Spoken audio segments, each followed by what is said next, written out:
All right, so we have been continuing on a very excellent topic, that is supports for meditation, which is the entire Sutta Pitaka, isn't it? We can go on forever. Everything we learn and put into practice is somehow or the other going in to be a support. It has to be done in a way so that it becomes a support if enlightenment or nibbana is our goal. So today I have a very short sutta, but it is quite a profound one. And it is going to describe, it is like the mechanism behind our experience, but as well as what we do with our experience. So quite important, because we have choices to team up with the right side or the wrong side. So this sutta is found in Numerical Discourses, chapter 8, sutta number 83, called Mūlaka Sutta, or it's also known as Canda mūlaka, or in English it's called rooted. So I'll read out the sutta first, and then we will go into details. So the Buddha says, Bhikkhus, wanderers of other sects may ask you, in what friends are all things rooted? Through what do they come into being? From what do they originate? Upon what do they converge? By what are they headed? What exercise authority over them? What is their supervisor? What is their call? If you are asked thus, how would you answer them? Bhante, our teachings are rooted in the Blessed One, guided by the Blessed One. Take recourse in the Blessed One. It would be good if the Blessed One would clear up the meaning of this statement. Having heard it from him, the bhikkhus will retain it in mind. Then listen, bhikkhus, and attend closely. I will speak. Yes, Bhante, the bhikkhus replied, and the Blessed One said this. Bhikkhus, if wanderers of other sects should ask you, what friend are all things rooted? And so on. What is their essence? You should answer them as follows. Friends, all things are rooted in desire. Canda in Pali. They come into being through attention, manasikara. They originate from contact, phassa. They converge upon feeling, vedana. They're headed by concentration, samadhi. Mindfulness exercise authority over them, sati. Wisdom is their supervisor, panya. Liberation is their core, vimutti. If you're asked these questions, it is in such a way that you should answer those wanderers of other sects. So that's the sutta, and we are left to interpret this. It would have been good if the Buddha explained all the details, but sometimes it is also nice for us to reflect, because there are many other suttas in which Buddha speaks in many ways how these things function and operate. But here he had brought everything together and given them a purpose, a function. So there are many ways we could think about this sequence or this question and answer series. One of the very interesting ways when you contemplate this, what you may understand is this is like a slice of your present moment experience. And in that present moment experience, in the sense it's just not just what you receive, because every moment every wakeful moment, we are constantly receiving the world, right? We receive the world through our eyes, ears, nose, tongue, and body. So with these external sense bases, we are constantly receiving the world. And more importantly, after we receive, so it is important, how do we receive it? And then after we've received it, how do we hold it? Whatever experience. And then how do we respond to it? Right? This is where we have a choice. So when these things that we just mentioned, that the Buddha mentioned, are all in operation. And each member, it is like a company, like a production team that produces your present experience or your karma or whatever, the thing that gets produced as a result of as you experience this. So these are the team members. All of these things that we just mentioned, which I'll go through again, there are 8 members. Some of them are controlling faculty. So they are the big bosses. There's the CEO, the supervisor, the manager, and then there are also the workers. So, but the thing is, there are 2 teams at all times. There are 2 teams. One team, when you side with them, they produce suffering and keep you in samsara. But if you side with the other team, as a result, you will be reaching enlightenment, end of suffering. So that team is working towards ending production. And they are intent, all the team members are intent on early retirement and going on holiday. So the company will be shutting down. Even the members will not be working in the same way and producing anything more once you reach the goal. But of course, the team we know that we are more familiar with are the first team, which produce suffering and keeps us in samsara. So it's nice to see. Now let's go through some similes or like scenarios to understand how these things operate and what these things are. And then you can do your own reflection to understand deeper, because when you understand deeper, you will understand in a deep way how to meditate as well. Not just other things, but this is most important.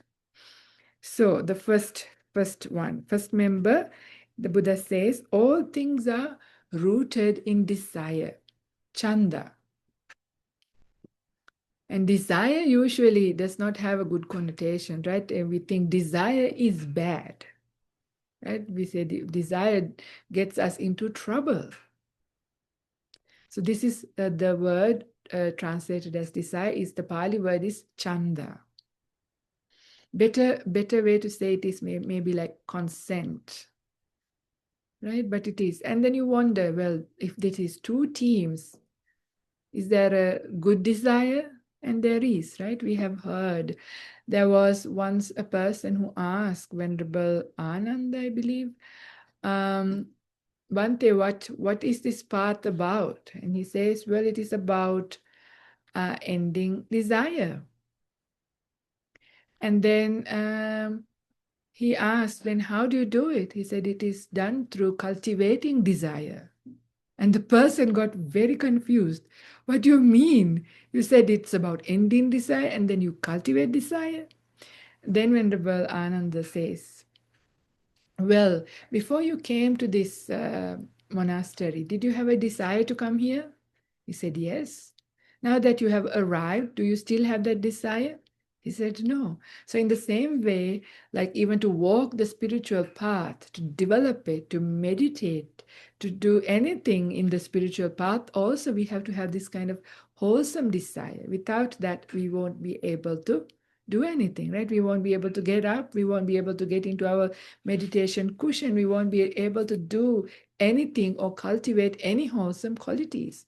So we do need desire, but it is the right kind of desire, the wholesome kind of desire. And in fact, this is also there even in the Iddhipadas, yeah, the basis of spiritual power. They are the four bases that are coming on the 37 factors of enlightenment, one of them.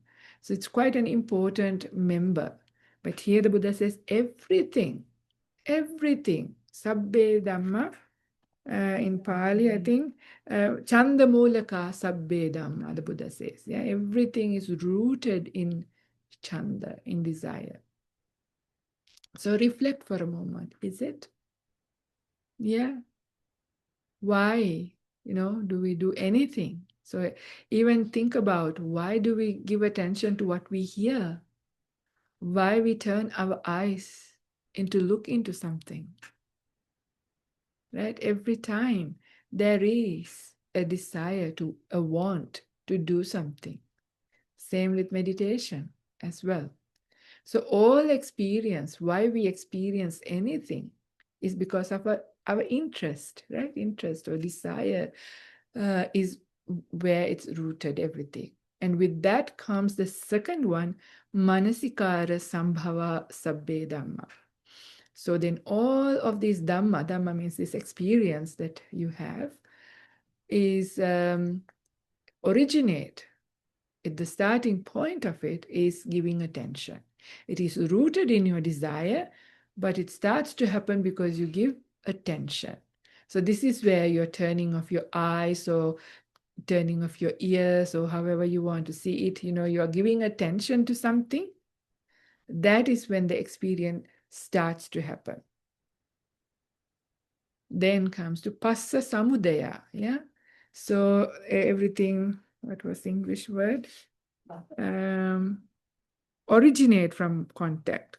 Yeah, begin through attention, originate through contact. So we know when there is an eye, when there are forms, and when you give attention to the eye and direct it in this way, contact happens, because coming together of the eye and the visual object, at that time, eye consciousness arise, and coming together of that three is called contact or passa.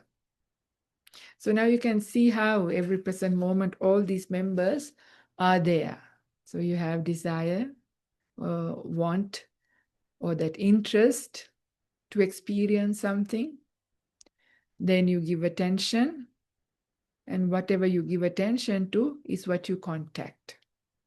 For example, right now, you may be contacting much more the hearing. If you have your eyes open, you may also be seeing. However, unless I tell you to, you are not giving any attention to other things. Like, for example, if I say now, what can you taste? So when I make the suggestion, your attention now went into the tongue. And with that, you may feel whatever, if you had dinner or coffee or anything, any aftertaste. And that's the time that you felt it. Again, after a while, your attention will go back into hearing and seeing, and then there is no more contact with the tongue. So then, once whatever you contact, that is what you feel. So the Buddha says everything, all experience converge upon feeling. What does that mean? Yeah, everything is experienced at the end of the day because of feeling, isn't it? Because contact, it's just what we learn. Yeah, the desire, even we feel as an emotion later. And even with the feeling, when the feeling happens, there is perceptions happening. There are more volition, intentions happening. Even consciousness is there. But all of these things, for us, become real or experiential as feeling. This is what we experience. In one place, which I can't remember the reference, the Buddha says his teachings are for the beings who can feel, people who can feel. Because if you don't feel anything, it is difficult to, and the problem is also because of all this feeling, but it is not about getting rid of feeling, which was also one way of thinking before the Buddha's time. So they try to sort of get rid of feeling, but it is not through that, but it is through understanding feeling. It's a pariññaya dhamma, right? Understanding the feeling and not getting fooled by it. That is how we transcend suffering.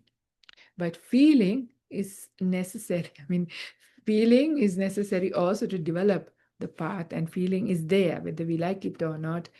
And also important to remember that not to meditate in such a way that you actually shut down feeling, which is possible. You can shut down perception too. But that is not a helpful way to meditate, because you do need to have the feeling to understand suffering. Suffering is transcended through understanding it.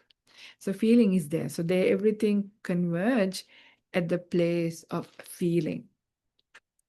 So and then how do you keep your attention and keep experiencing the same thing? So that is when you get one pointed, right? Now, if you want to think about your day-to-day experience, imagine a time that when you were angry or irritated or upset. You're very focused on that issue, isn't it? The whole day you could be thinking about it in the same way again and again and again. Something like this. They shouldn't have said this. It is not right.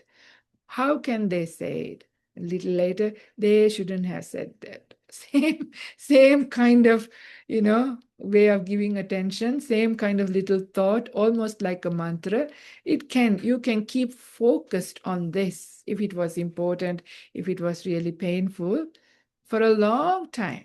This too has a focus. We don't call it samma samadhi, but it is a focus. Yeah, so the mind.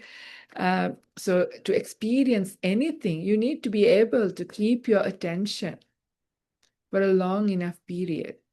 And we are very good at doing this in our day-to-day issues. But when it comes to the spiritual path, when it comes to the meditation, then we have to cultivate this.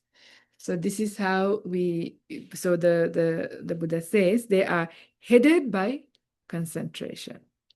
So that's the leader. And then mindfulness exercise authority over them. Yeah. So we understand the authority of mindfulness, because without mindfulness, we can't do anything. And mindfulness is the one which actually tells us actually which team to go to.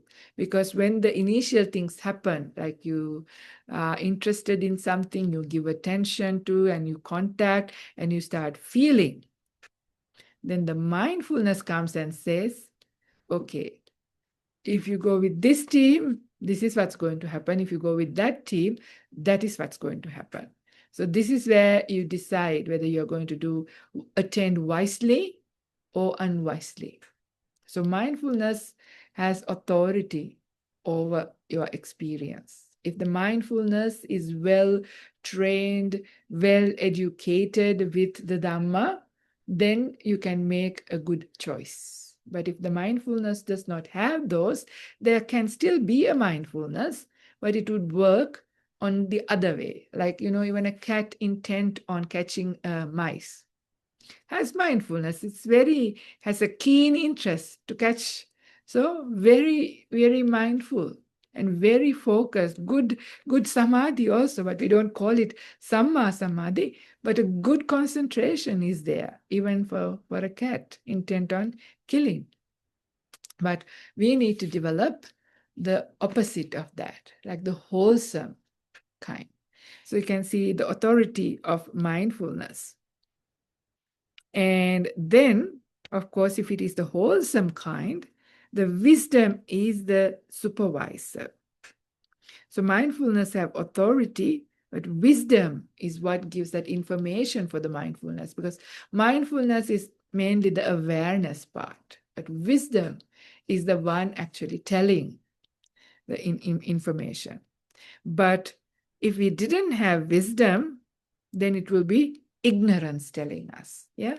So this is where the two teams have different members when it comes to these last few ones are controlling faculties. So if you have wisdom, all is well. But if you have ignorance in its place, then that would be rather dangerous. But most of the time, I think we do have ignorance. And the eighth one, liberation, is the core. Of course, with the good team, the wholesome team, then that is our most like core, like the where we want to head. That's its center. This is the liberation is at heart. But in the other team, staying in samsara, craving, and keeping up that craving is at heart. So it's really, this is a very powerful sutta, but its power is actually in reflecting on our own, reflecting, and also seeing. This is why after every meditation, we invite you to reflect back and see. And this is where you can see these members, yeah, the whole experience. How if it was the touch sensations that you're going to give attention, or whether it is your breath, right? How you, the interest, yeah, you need to have inspiration. So inspiration can trigger a keen interest, that chanda, to want to meditate. So seeing the benefits of meditation. And after every meditation, why we also reflect and see how you feel now. Even if you had a busy day, like even after sitting for half an hour, if you even didn't do very much, still feeling a bit more relaxed, feeling a bit more rested, feeling a bit more energy coming up, a bit more focus in your mind, all of that, then you get encouraged. Yes, this is helpful, this is beneficial. And even if you start to feel joy coming up, if your body starts to feel very peaceful, tranquility coming up, they are very inviting things, right? So that chanda is generated in a good way, inspiration kicks in. And that leads. So it's not like a very strong willpower kind of thing, because that is very dangerous. There are some people tell me, I want to come and have a chat with you because I want to I want to at least become a stream winner this life. How can I do? What can I do? And they put this kind of real strong willpower. And that goes against the whole process, because then our sense of self gets in the way. This is what we hear over and over again, how Ajahn Brahm gives beautiful teachings, beautiful instructions on how to meditate. So this chanda that we are talking about here, when it comes to meditation, is not coming from strong willpower. Rather, it is coming from inspiration. Because inspiration triggers beautiful chanda, right? Think for a moment, this is now just in our, again, day-to-day life, just to get an understanding of how this works. So there may have been a day that you have been really tired, really, really exhausted, sitting or lying down saying, don't ask me to do anything. I'm not getting up. I'm done for the day. And maybe you're really tired physically and mentally, and your batteries are very low. However, at that time, maybe you got a phone call. One of your really dear and near friends in trouble, and they need your help. And then you hear about it. Not exactly this story, but I'm sure something similar to this may have happened in your own life. And before you know it, you have jumped up from your seat or from where you were lying. And suddenly you are in your car driving to the other side of the city. An incredible amount of energy came. Where did that come from? Interestingly enough, energy isn't here, isn't it? In this series, energy isn't there because energy is supporting every single factor. Yeah, it's like the wheels. That was the inspiration, because you saw somebody who you care about is in trouble and they need your help. So that's just in the worldly way, how the inspiration gave rise to that chanda to get into your car, and even the energy came in to keep going and do what you need to do. So in the same way, we need to also inspire ourselves with meditation. Yeah, whatever object that you're going to use, whether we are going to do metta meditation. We have spoken quite a lot in the past couple of weeks, the benefits of metta meditation. Also 2 weeks back, Venerable Therika was mentioning about the 4 protective meditations, which metta meditation was one. There was Buddhanusati, recollection of the Buddha.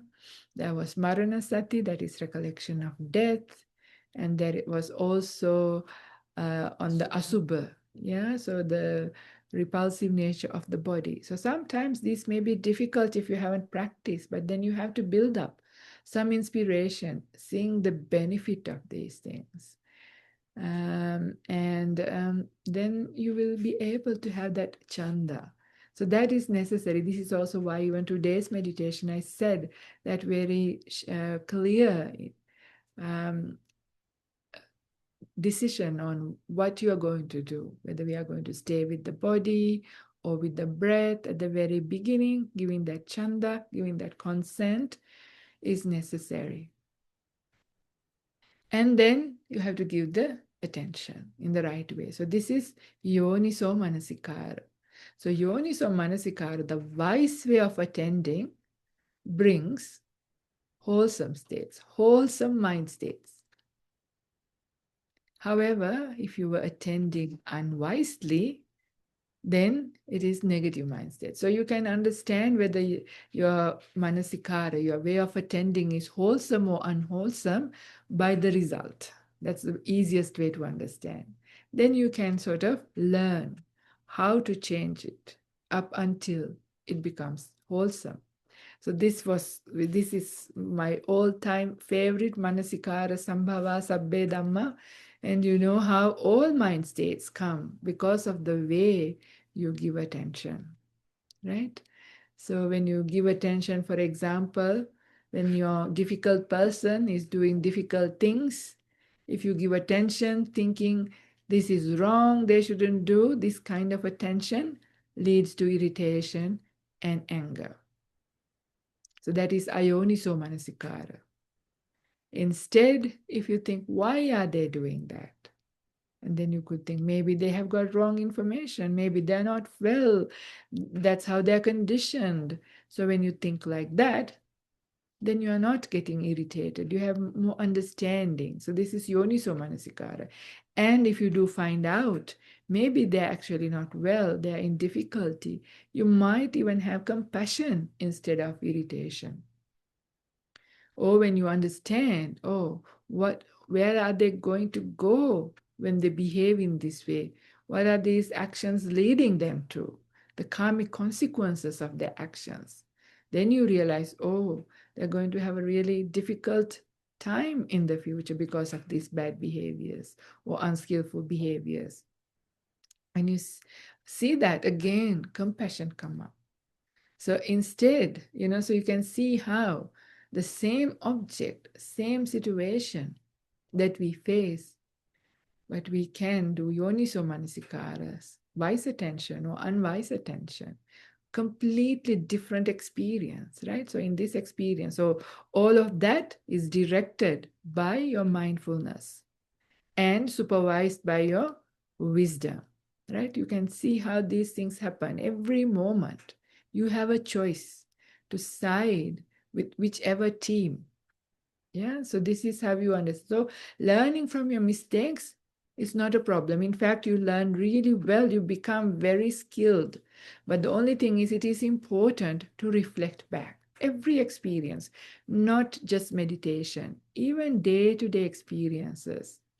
However way it goes, some conversations, we become very silly and end up doing stupid things. Never mind, learn from it. Some conversations, we have done the right thing. We have reached something skillful. Again, you can reflect back and understand, learn, and can make it even better. So, like this, you can see slowly getting to know these team members, especially also the controlling faculties, because that is where, because the other part, the first few, happens quite automatically.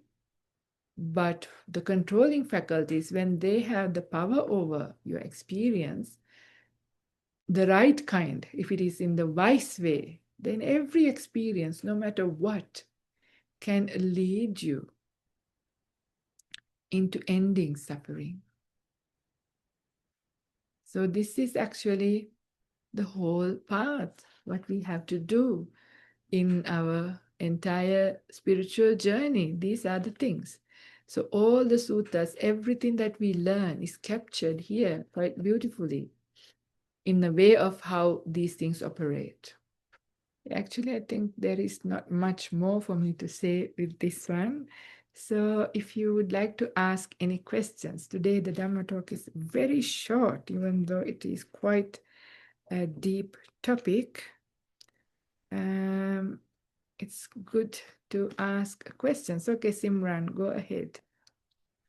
Thank you, Aya, for the talk. I definitely resonated what you mean about how it's all about the way that you put your sort of contact, the way that you think about it. Because before, for certain things, I used to, for example, be annoyed when the TV's on, or the music, or people said certain things, or even more sort of negative things, like when people are yelling and reacting in a bad way. And before, I used to think of it in a different way, but now I just think, oh, they need more metta because they're suffering more or something like that. Like I don't see that it's them. I see it's this causes and conditions why they did that.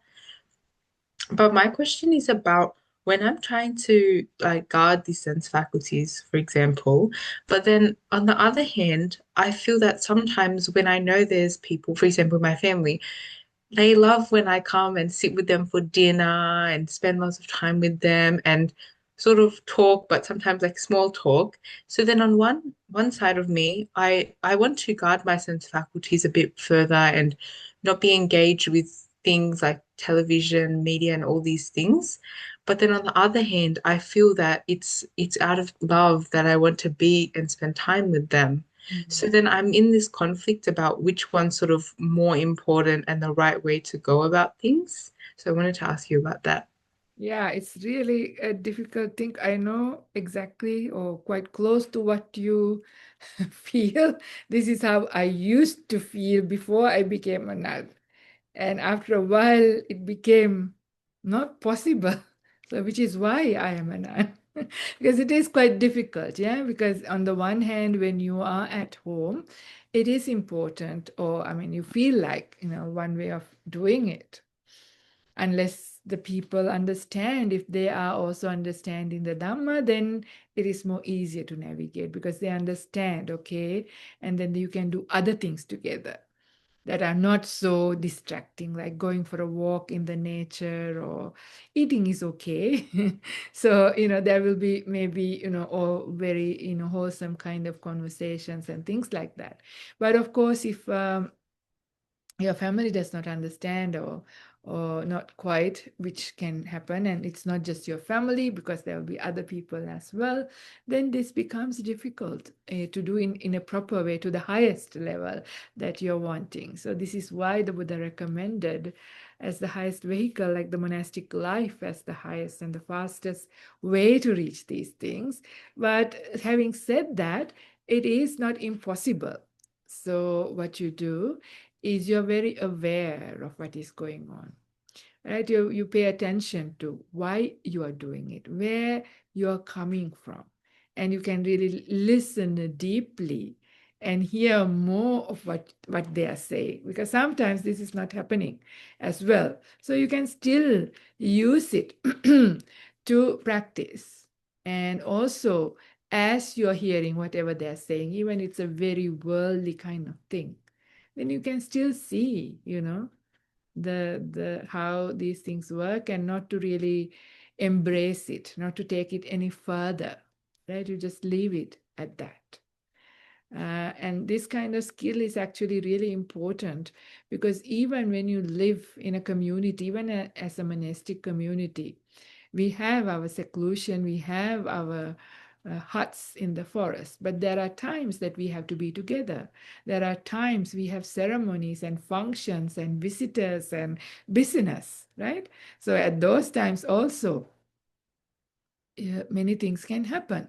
So it is beautiful to be able to really find peace, be able to still stay in a way that it doesn't take you too far. You can still develop a kind of a cocoon. Doesn't mean you shut down. It is not at all like that. You are engaged, but somehow things don't really seep inside and start to do things. It's a thing that you learn. Especially this happens with meditation.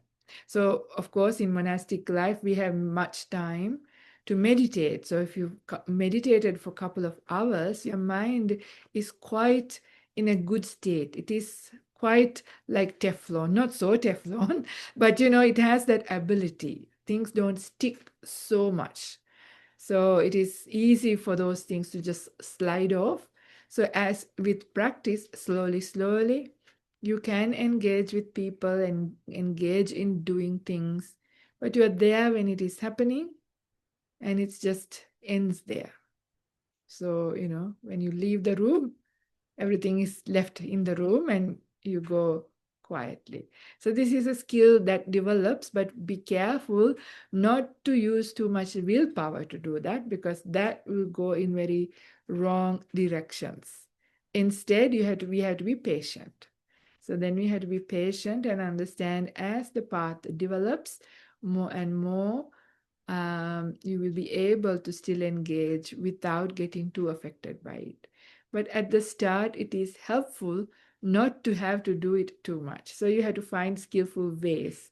So I used to, tell my friends and do some simple things, instead of going to the pub for their birthday, say, let's go and, go for a walk somewhere in the nature, have a coffee.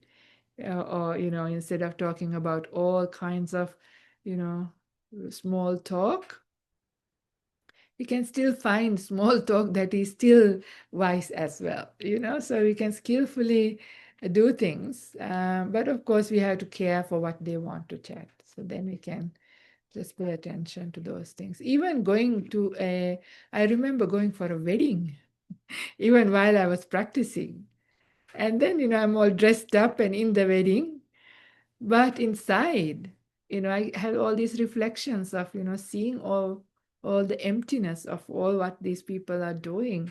And it can go inside just to understand what we used to, think as. So every place with wisdom, if you direct your mind, that is just from inside. You don't talk and tell the other people, which is then upsetting to them, but instead you use that to understand. Another very interesting thing is when you're on a flight, even though you don't intentionally try to watch any movie, sometimes you do see from the next person, right? But you don't have the earphone, so you don't hear anything.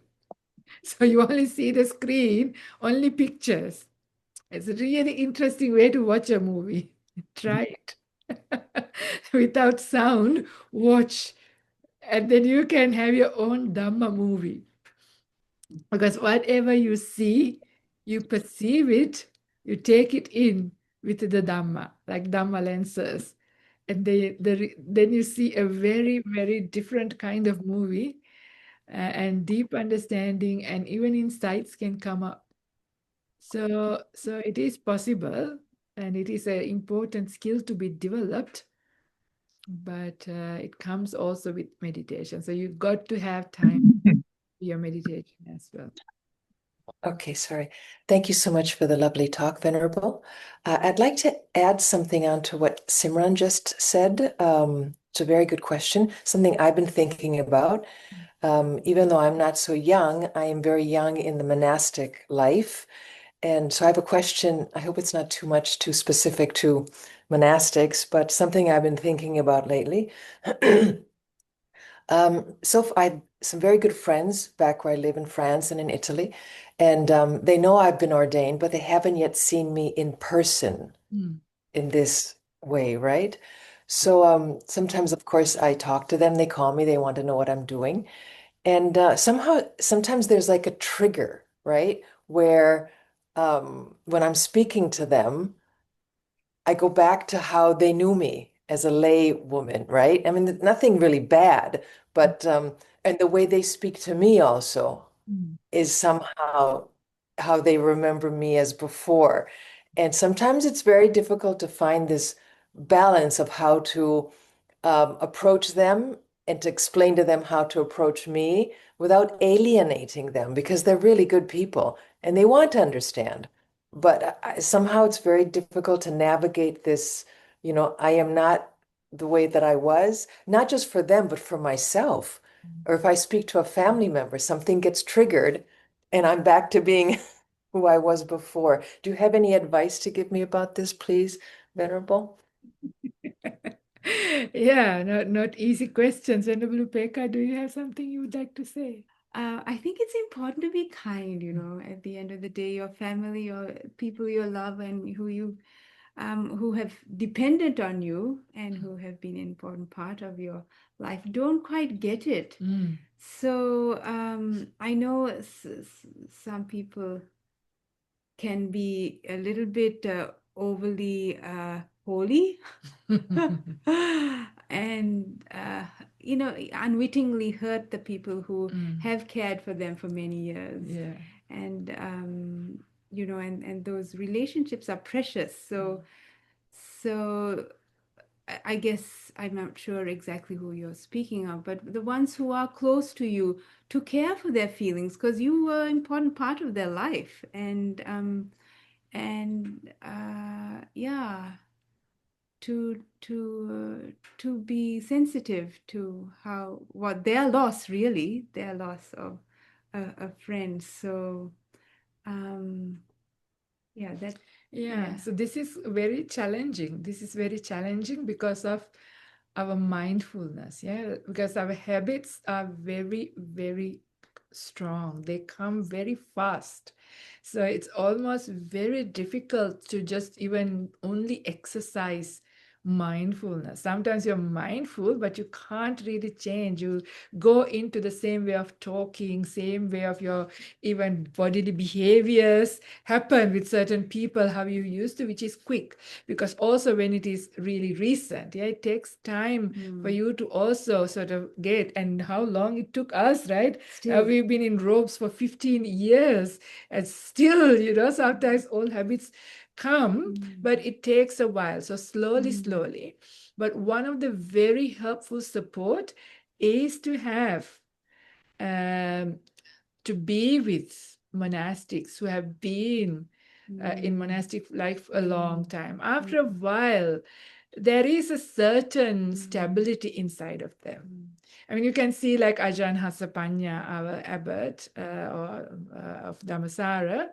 She's also really, when she starts talking and laughing, and she has still some of her ways of doing things, but there is also a certain stability that you see. There is a certain restraint, but this comes over a period of time. So you have to allow to mature into monastic life gracefully, right? It takes a while. So not to be too tough, because if you try to do it too much, more than anything, you will not last very long. Because this is what we've seen for many, many people. Outwardly, they look like the perfect monastic. The way we dress, the way they speak, the way they behave. But sometimes they do it with sheer willpower, and then it is not sustainable. After some years, they just leave. So it is not worth it. Yeah. So it's okay. It's not about other people to really judge. As long as you keep your precepts, that's the important thing. Habits, like look at Ajahn Brahm, he still cracks jokes, right? He laughs and all of these things. So some of these things are okay. And of course, you still see when with somebody like Ajahn Brahm, there is still a certain restraint, and this comes with practice. So allow your practice to grow slowly, and with practice, that maturity will come. In the meantime, it is okay. Just, be mindful and gently observe if something is a little bit over the top, if you feel, or some of the words that you use, you feel. So slowly pay a little bit of attention to those, and then find out for the next time what you can do. So like that, maybe you have to just slowly, but the best aid is when we stay with the community. But of course, not everybody is fortunate to have, enough senior monastics around to have that conditioning. So which is also why in the monastic life, it is quite recommended to stay, quite a few years in a bigger monastic community. But for women, it's really hard. There aren't that many big monastic communities and things like this. So we have to just do with what we can. So, yeah, because remember, habits are very, very hard to break. So one is view. So you can also slowly change. So that reflection that we do, I don't know whether you do this practice, the 10 reflections. Yeah, that's a very powerful Yes. thing that we do. So not just to say, reflect on it every day, maybe take more time and think what they actually mean. So slowly, those things will go in. And then slowly tell your friends little by little, not all in one go. Slowly let them know, what changes. In fact, right here in this audience is one of my best friends for a very long time. This is Aisha, who is waving at us. We did our PhDs together. We knew each other when we were 20s, right? And of course, for her, it took a long time to understand what I was doing, all the changes, to call me venerable, or what is the right way to talk to me. But of course, if they are good friends and good people, they also want to, respect what you're doing. And then they will ask, so what's the right way? Slowly. So you slowly let them know, and eventually they learn how to behave, how to talk, how to do, and don't expect you. Okay, they understand, okay, she can't do like that, she can't say like that, she can't be like that, but do it gently. Yeah, so that they are okay. That's what we try to do. So yeah, Not being overly pedantic. not overly pedantic. Yeah. Anyway, we're lucky we are not being told off by anybody. And in our monasteries, it's quite gentle. So it's nice. But, it's not the case with every place. Some places, especially in Sri Lanka, they're very strict. And you're really put in a straight jacket, it can be, and it is actually very unhelpful, especially for the person more than their friends. For their own development, it is not good. It has to come gradually. Yeah. So that is this idea of who you are, but you have to allow it to be grow. Yeah, slowly. This is Okay. answer. Thank you very much. Sadhu. Thank you so much, Venerable. Thank you, Venerable Upek. Thank you. Is there anything on this chat? Oh, Bhagya, are you going to upload today's sermon into YouTube? Would like to listen to the sermon again if there is an opportunity. Okay. Everything comes in eventually. Patiently have to wait.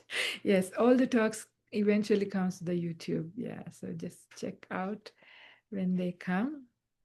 And the main important thing is read it yourself and reflect. This is when that discourse really gets in and you understand. And every time, whatever experience, whether you're meditation experience, or day-to-day experience, yeah, every time you can see these things operating. Sometimes it's mixed. It's a mixed team. There is the all good team, the all bad team, and there is the mixed team as well. Some members are really good, some members are not quite there. So that's okay. That's how we are going to go. So we have to slowly educate and train, especially the controlling faculty. So your wisdom, your mindfulness. What were the other ones? Yeah, mindfulness. Yeah, the goal. What is your goal at the end of the day? Yeah, I have a good student, my mom. Yeah, so yeah. Yeah, Rumi says to Simran, yeah, associate with the Dhamma friends. Yes. So I must tell you, and this Aisha also know, when I also started my spiritual path, some of the friends actually disappeared. And this has to be expected too. So not everybody will stay, because for some people, your path is directly opposite to where they are going to head. And if you're going to try to keep all of those together, it's not going to happen. I mean, your family is one thing where you can't let them go. So you have to be patient with your family and slowly, slowly let them embrace what you're doing, and people come around.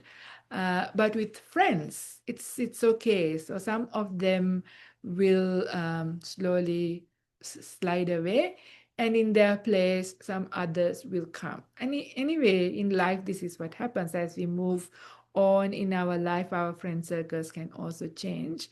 So this we will have to allow as well, because if there are friends who want to keep going night clubbing and pub and all these kinds of stuff, and when you can't do those because they are going to break your precepts, then those friends will soon lose interest, and that is has to be the case with some of these things. Yeah. Okay. So we are almost there with our time. So thank you everybody for joining, and we shall see you again next week.